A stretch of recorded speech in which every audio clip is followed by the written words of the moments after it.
Same denominator joins. Add the numerators. Keep the unit. Welcome back to the river flats. The sun is up, the water is clear, and Sedge, the otter, is busy organizing his morning catch.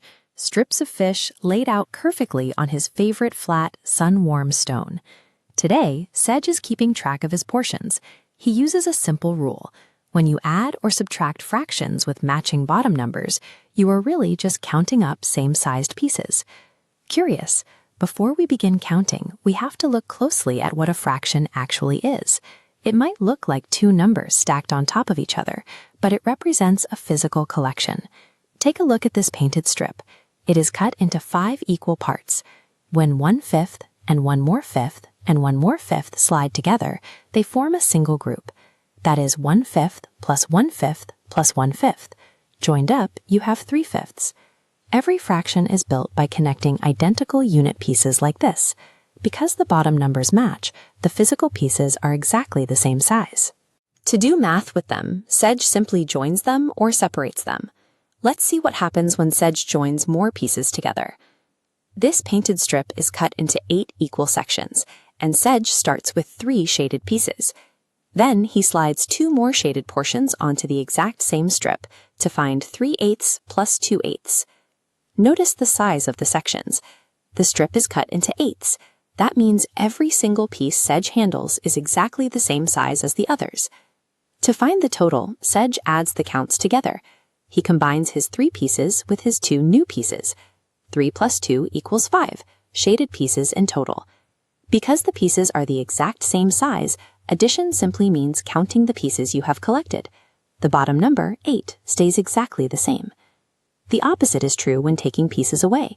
Look at this new strip, which has 4 out of 6 equal pieces shaded. To subtract, Sedge physically slides 1 piece away from the group. We are finding 4/6 minus 1/6. Just like before, the strip is cut into 6ths. That denominator confirms that all the pieces on Sedge's stone are identical in size. Taking 1 piece away from the starting group of 4 lowers his total count. 4 minus 1 leaves him with 3 shaded pieces. Taking away same-sized pieces simply lowers the top number, the numerator. Subtraction alters the count, but the underlying denominator remains a 6. Sometimes the math requires an extra step.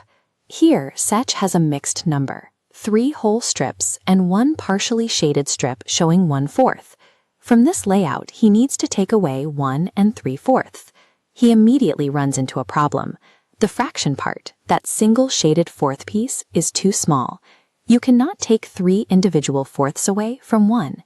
To get more loose pieces, Sedge breaks one of his whole strips apart into 4 equal 4ths. He regroups the whole. 3 1/4 becomes 2 wholes and 5/4. Now he has enough individual pieces to finish the job. Sedge slides away 1 whole strip, leaving 1. Then he takes 3/4 away from his 5, leaving 2. The result is 1 2/4. When your starting top number is too small, regrouping a whole into same-size pieces provides enough physical units to separate. Sedge finishes organizing his morning catch. On the sun-warmed stone, his results glow brightly. 3/5, 5/8, 3/6, and 1 2/4. Every single fraction is built from unit pieces joined together. And when the bottom numbers match, you know those pieces are identical in size. The rule for Sedge is always the same. Add or subtract the top numbers, keep the bottom number exactly the same, and regroup a whole first if the top number is too small. Same size pieces, count them up or take them away, and borrow a whole when you must. See you at the next bend in the river. But before you go, if Sedge has 2 1/4 strips and needs to slide 1 3/4 away, does he need to regroup a whole? And how many 4ths are left? Subtract same units. Renote mixed numbers. Check the fraction size.